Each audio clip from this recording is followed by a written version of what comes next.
Park for J-Fest, the ultimate summer kickoff. Get ready for an unforgettable day packed with live music and nonstop fun for the whole family. Grab your wristbands now at jfest.com. It's a good day for us here on 3+U because look at that sweet face that we're having a chance to share some minutes with. This is Rhea. She is a 4-year-old standard poodle, and she is here as kind of a representative of some work that's going on now in Chattanooga that you might not have heard about yet, but you're going to be very fascinated to hear it. This is Dr. Steve Suter, who is the co-founder of CTAC, which stands for Canine Transplant and Apheresis Center. He's actually a professor as well at NC State University, and he has kind of pioneered this program that we now are lucky to have here in Chattanooga, the second only in the country. That's correct, in the world actually. In the world, yeah. That is bringing stem cell therapy, not research, but the actual treatment. That's correct. To specifically, generally, purebred dogs that develop either lymphoma or leukemia. Yep. Is that a fair setup? They can be purebred or they can be mutts also. Yeah. So it's a fascinating conversation, and one that I want you to know as we're talking, if you're sitting there thinking, okay, that sounds great and I want to learn more, but is this within my reach financially? We're going to talk to you about that as well, because part of your frustration as a veterinarian all these years has been to watch people not be able to have access to the health care they need for their pets. Correct, yeah. So, okay, how is this working? You've been telling me that the stem cells that you're implanting in these dogs is very similar to what we hear about in people. Yep. And there she goes. And there she goes. Her owner, Dr. Suter is not her owner. Her owner called and she must go. I'm just some strange guy. You're just some strange guy. Okay, so Yep. How does this work exactly? Let's say a dog comes to you and you find out that they have leukemia. So whether they have leukemia or lymphoma, they first must receive chemotherapy to drive the disease into remission, or as close to remission as we can. And that means that we can't see the disease clinically. And then we use total body radiation to try to kill all the cancer cells in the body. But that also just doesn't destroy, but really damages the bone marrow. So we collect those stem cells from the dog with cancer or from a donor dog, which we can talk about. And we use those stem cells to put back into the dog after the radiation, and that keeps the bone marrow working, for lack of a better word. Okay. So we use a combination of this procedure called apheresis to collect those stem cells before the radiation, and then we give the radiation, and then we take those stem cells that are literally in the refrigerator and put them back in the dog. And then that takes about a week or so for those stem cells to get to the bone marrow and start saying, okay, we need to make all the cells that this dog has to have to stay alive. And then when that process happens, then the transplant procedure is done. It's exactly what is done in humans. So this research began in Oregon. Is that right? In Seattle, Washington. In Seattle, Washington, Yeah. and they won a Nobel Prize for it. They did, yeah. So about 95% of the protocols that are done in people were first done in dogs. So dogs have been the preclinical model for people for about 60 years.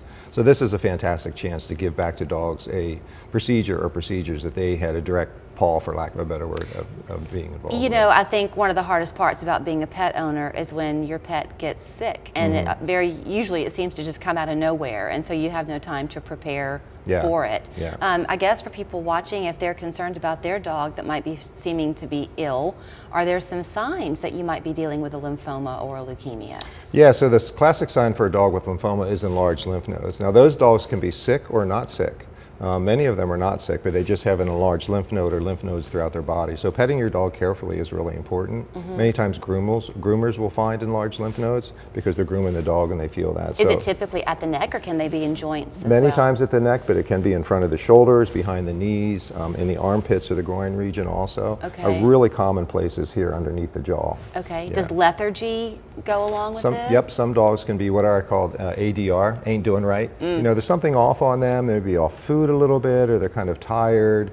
So those are really signs that we usually see. Is on the leukemia side same thing, or is that more of a blood work detected issue? Leukemia is more of a blood work. So lymph node tends to originate in the lymph nodes, whereas leukemia originates in the bone marrow. So leukemia is a much more dangerous disease. Those dogs can have bone marrow malfunction, and they're not making the cells they need, and they have cancer cells floating around in the body. So a leukemic dog is almost an emergency. Okay, so let's talk about that, because for the pet owner, any of this is going to feel like an emergency. Yeah. So you mentioned a couple of words earlier that you said we'll get back into, and I don't remember them, but one of them involves getting the stem cell donations from a different dog. Yeah. That's the ideal scenario. It is an ideal scenario because the cure rate of those dogs is higher when we talk about lymphoma. So How high? About 90% for dogs with B-cell lymphoma.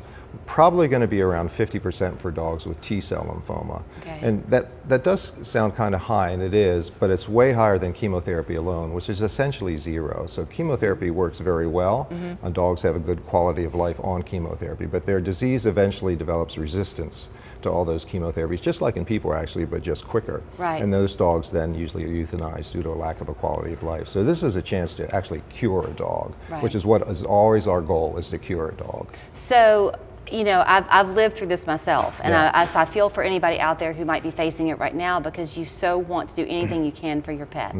But at some point, your resources are what they are. Are you seeing an increase in people choosing to get pet insurance, and do you think it's a good idea?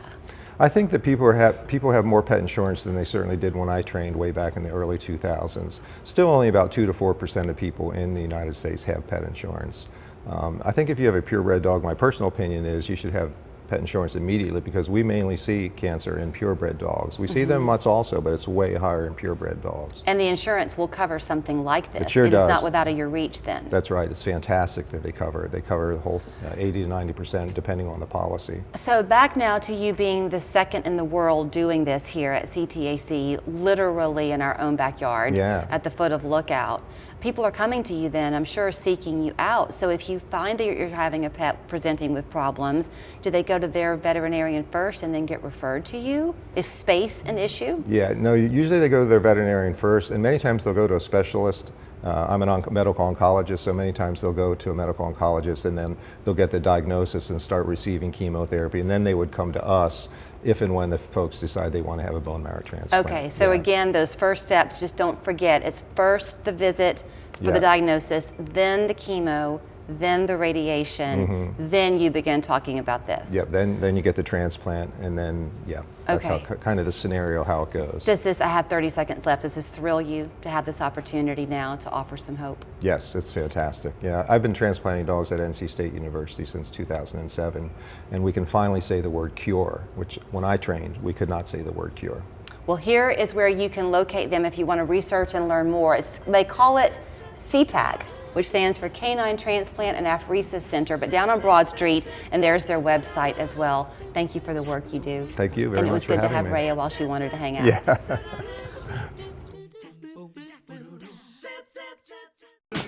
With McValue at McDonald's, you'll get deals on breakfast, which comes in handy when you've got the whole family in